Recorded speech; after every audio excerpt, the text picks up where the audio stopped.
Kasus demo sudah masuk ke ranah internasional. Nanti saya bacakan kasus apa aja yang masuk ke ranah internasional dan saya tampilkan videonya. Lalu bagaimana tindakan Prabowo sebagai Presiden Republik Indonesia mengenai keadaan-keadaan hari ini, kawan-kawan? Tindakan Pak Prabowo sebagai Presiden Republik Indonesia adalah dengan tegas dan tidak akan mundur, akan menyelesaikan beberapa kasus yang sedang terjadi di Indonesia ini, kawan-kawan. Karena Pak Prabowo yakin bahwa rakyat bersamanya, dalam arti rakyat akan mendukung Pak Prabowo menyelesaikan kasus-kasus yang sedang terjadi di Indonesia. Betul Pak, rakyat Indonesia akan mendukung Bapak untuk menyelesaikan kasus ini. Akan tetapi saya memberi saran kepada Bapak harus menyelesaikan sampai tuntas. Mengapa? Apabila Bapak tidak menyelesaikan kasus-kasus yang sedang terjadi ini dengan tuntas, maka kobaran api akan menyala lagi. Rakyat Indonesia akan menuntut keadilan lagi ke pemerintahan Indonesia. Lalu apa saja sih kasus-kasus yang dituntut oleh rakyat Indonesia baru-baru ini, kawan-kawan? Nah, saya melihat di channel Pak Mahfud MD ada beberapa tuntutan dari rakyat Indonesia yang harus dituntaskan oleh pemerintahan Indonesia agar tidak terjadi keributan lagi, kawan-kawan. Oke ya, nanti kawan-kawan bisa tonton selengkapnya di channel Mahfud MD Official, kawan-kawan. Apa saja kasus-kasusnya? Karena di sini saya hanya menyimpulkan saja ya. Oke, poin-poin penting yang disoroti itu pertama adalah akar masalah akumulasi ketidakpuasan. Pak Mahfud menjelaskan bahwa kerusuhan dan demonstrasi besar yang terjadi bukanlah isu tunggal, melainkan akumulasi dari berbagai masalah yang tidak kunjung diselesaikan oleh pemerintah, seperti tingginya angka PHK dan pengangguran, persoalan pajak, hingga isu hukum yang tidak jelas penegakannya. Itu pertama. Kedua, pentingnya komunikasi dan evaluasi kabinet. Kata Pak Mahfud, penting komunikasi yang efektif antara pemerintahan dan masyarakat. Beliau menilai para menteri seringkali tidak memberikan informasi yang jujur kepada presiden dan sebaliknya sering memberi pujian kosong. Itu kata Pak Mahfud. Beliau menyarankan perlunya evaluasi kabinet atau reshuffle karena banyak menteri yang dianggap tidak profesional dan pemilik masalah hukum. Terus yang selanjutnya adalah peran tokoh agama dan ormas. Mahfud mengkritik pertemuan presiden dengan tokoh-tokoh ormas Islam dengan alasan bahwa isu yang terjadi bukanlah isu agama, melainkan isu ekonomi dan hukum. Intinya kawan-kawan, jika ingin tahu apa saja sih tuntutan-tuntutan masyarakat, silahkan tonton selengkapnya di channel Pak Mahfud MD ya kawan-kawan. Dan apakah Pak Prabowo sudah menyelesaikan semuanya? Belum, kawan-kawan. Ya, kalau misalkan tidak secepatnya atau tidak sungguh-sungguh untuk menyelesaikan tuntutan-tuntutan rakyat atau kasus-kasus yang sedang terjadi di Indonesia ini, maka kobaran api akan menyala, bahkan kemungkinan menyala lebih besar lagi. Oleh karena itu, kita ingin pemerintah Indonesia untuk segera menyelesaikan kasus-kasus ini, agar kobaran api itu tidak membakar negeri kita, yaitu Indonesia, kawan-kawan. Kita doakan bersama-sama, amin ya robbal alamin. Oke, selanjutnya adalah mari kita tonton video pernyataan Pak Prabowo bahwa dirinya itu tidak akan mundur untuk menyelesaikan kasus ini karena rakyat bersamanya. Saksikan. Demi Allah, saya tidak akan mundur setapapun. Saya yakin rakyat bersama saya. Jadi semua aparat negara akan selidiki siapa yang bertanggung jawab. Ya. Saya menduga kita sudah ada indikasi-indikasi dan kita akan tidak ragu-ragu. Saya tidak ragu-ragu membela rakyat. Saya akan hadapi mafia-mafia yang sekuat apapun saya hadapi atas nama rakyat. Saya bertekad memberantas korupsi. Sekuat apapun mereka. Demi Allah, saya tidak akan mundur setapapun. Saya yakin rakyat bersama saya. Prabowo, rakyat Indonesia akan mendukung Anda untuk menyelesaikan kasus-kasus yang sedang terjadi di Indonesia ini. Akan tetapi pesan dari saya adalah jangan sampai mengecewakan rakyat-rakyat Anda, dalam arti hanya omongan manis saja tetapi tindakan nyatanya tidak ada. Saya yakin Pak Prabowo akan menyelesaikan, dan saya berharap Pak Prabowo menyelesaikan secepat mungkin. Amin ya, kita dukung bersama-sama. Dari video ini kawan-kawan, ada beberapa netizen yang menanggapi tentang pernyataan Pak Prabowo. Saya akan tampilkan satu video saja kawan-kawan. Oke, saksikan. Saya akan hadapi mafia-mafia sekuat apapun saya hadapi atas nama rakyat. Saya bertekad memberantas korupsi. Wah, kan bener apa dugaan kita guys. Ternyata huru-hara kemarin itu sudah direncanakan dan diduga ini ulahnya para koruptor dan juga ya mafia lah. Di dalam video itu Pak Prabowo udah notice nih, kalau yang bikin ulah membakar halte ataupun membakar gedung DPR itu bukan ulahnya pendemo, tapi ada oknum-oknum tertentu. Pantesan aja kayak kemarin tiba-tiba banyak influencer yang kayak seolah-olah menyalahkan pendemo. Jangan merusak fasilitas umum, bukan pendemo yang merusak. Di video ini gue udah bilang gue nggak yakin itu ulah pendemo, tapi impostor. Dan satu nama yang gue curigain, Rizal Khalid, semenjak kasus korupsinya terungkap, kepemimpinan Pak Prabowo dalam ancaman guys. Dan bisa jadi diduga Sahroni ini dan juga anggota DPR yang lainnya kemarin tuh sengaja memancing emosi rakyat. Kalian bayangkan cuma di tangan Pak Prabowo nih orang bisa ditetapkan sebagai tersangka. Next kita pantau terus kasus dia ini, semoga Pak Prabowo dalam lindungan Allah Subhanahu Wa Taala, amin ya robbal alamin. Itu ya kawan-kawan, berita yang sedang viral itu kemarin itu tentang siapa sih dalang dibalik kericuhan demo ini kawan-kawan. Dan Prabowo sebagai Presiden Republik Indonesia akan menyelidiki dalangnya dan akan menyelesaikan permasalahan-permasalahannya. Tangkap Pak Prabowo, jangan sampai mereka kawan-kawan meruntuhkan Indonesia lagi. Ya karena negara akan runtuh karena rakyatnya kawan-kawan. Kalau rakyatnya itu ricuh, diprovokasi, ya kan. Terus kemarin Pak Prabowo, kemarin saya membuat video, ternyata banyak sekali rakyat-rakyat Pak Prabowo yang menginginkan disahkan RUU perampasan Pak Prabowo.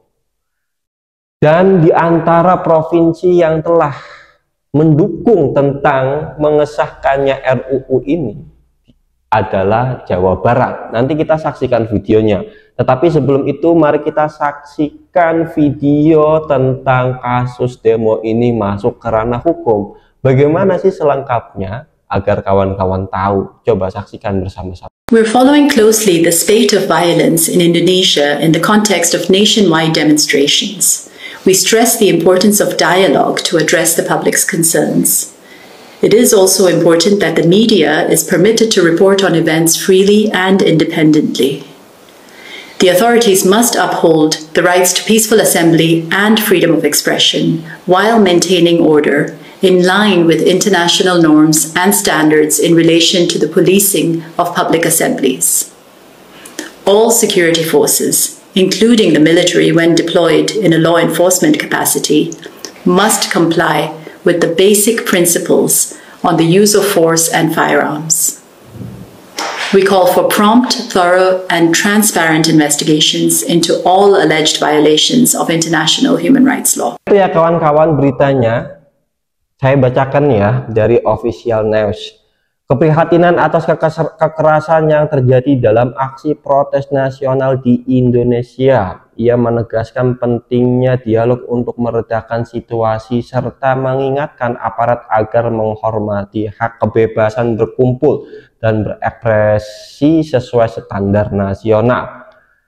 Revina juga menekankan semua aparat termasuk militer ketika bertugas dalam kapasitas penegakan hukum wajib mematuhi prinsip dasar penggunaan kekuatan dan senjata api yang mendesak adanya investigasi cepat, menyeluruh dan transparan atas dugaan pelanggaran HAM. Itu kan masuk ke ranah hukum, dugaan hukum internasional. Serta menegaskan bahwa media harus diberi ruang untuk meliputi secara bebas dan independen. Itu beritanya ya kawan-kawan.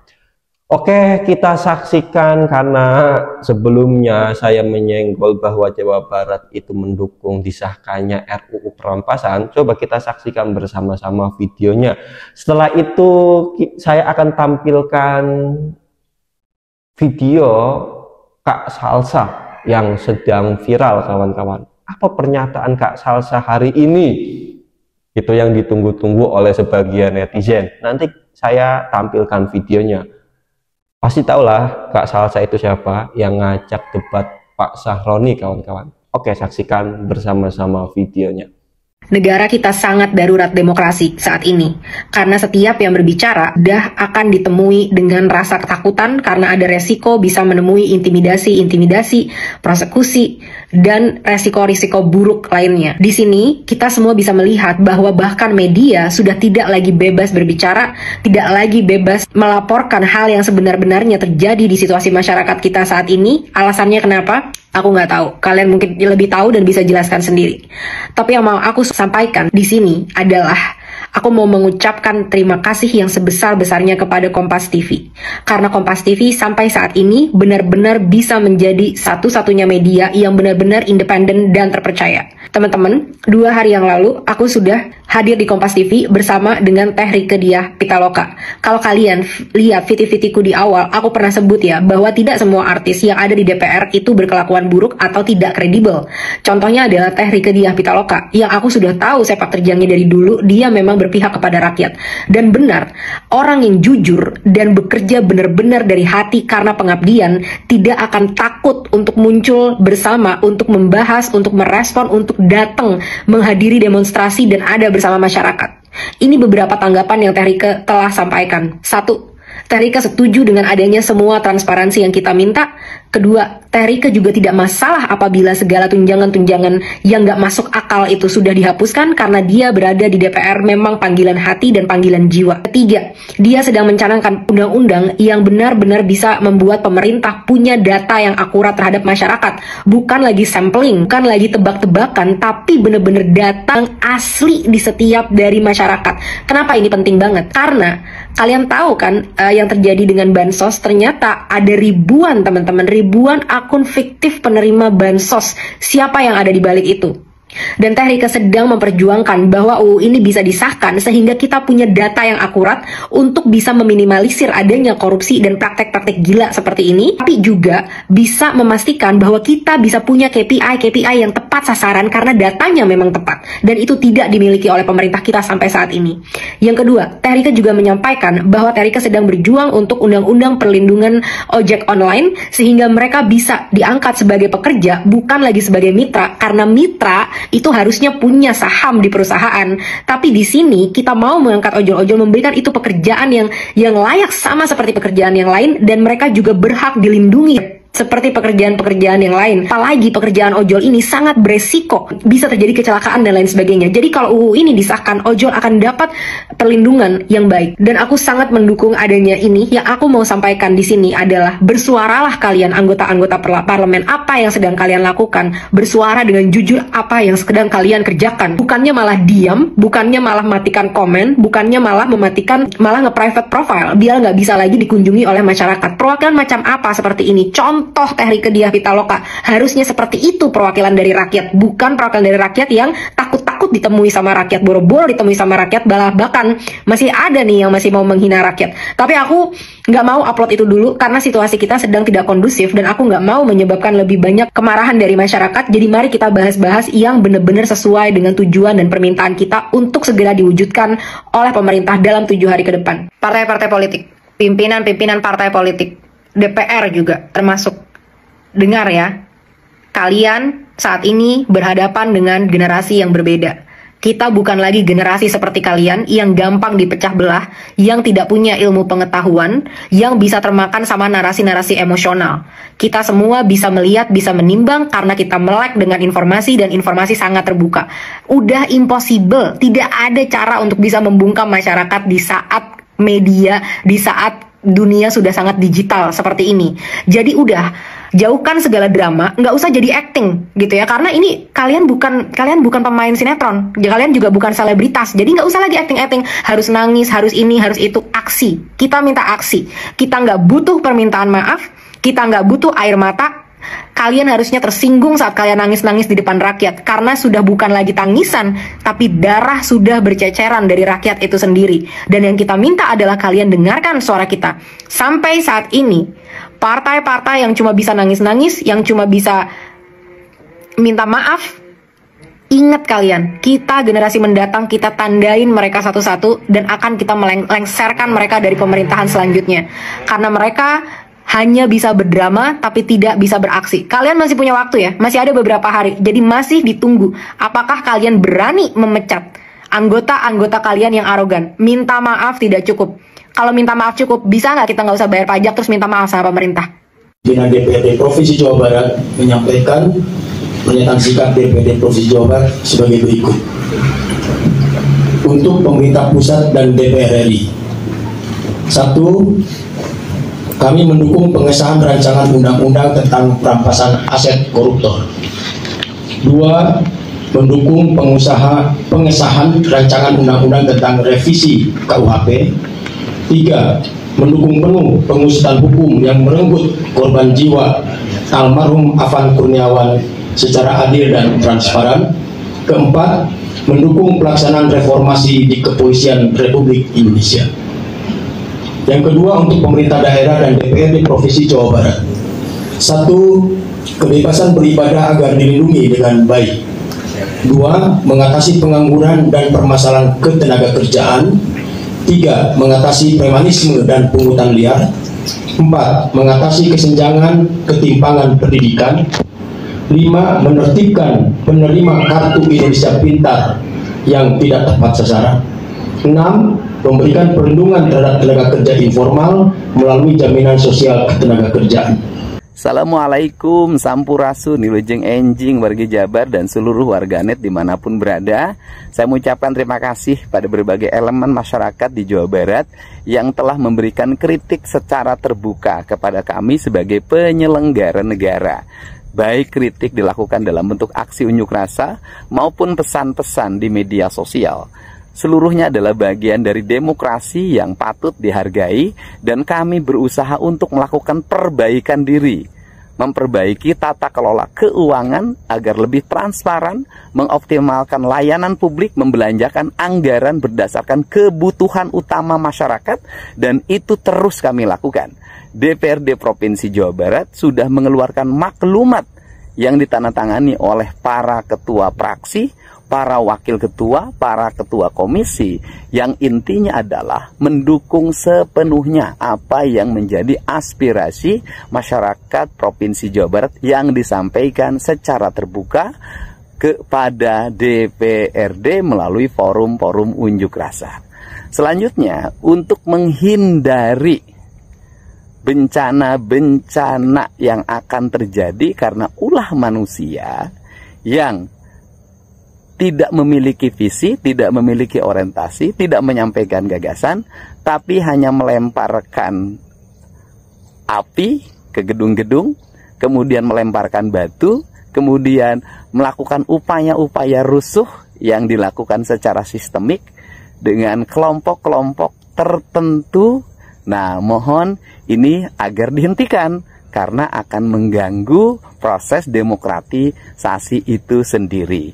Untuk itu, agar menghindarkan dari upaya provokasi yang dilakukan oleh orang yang ingin membuat rusuh, yang ingin membuat kebakaran di mana-mana, yang ingin membuat bencana, sebaiknya forum-forum unjuk rasa itu sampai maghrib saja, sampai jam 18. Karena malam hari sangat rawan terhadap berbagai gangguan yang mengakibatkan kerugian bagi kita semua. Untuk itu saya ucapkan terima kasih. Mari kita berdemokrasi dengan baik, dan pemerintah Provinsi Jawa Barat siap terus-menerus melakukan koreksi diri.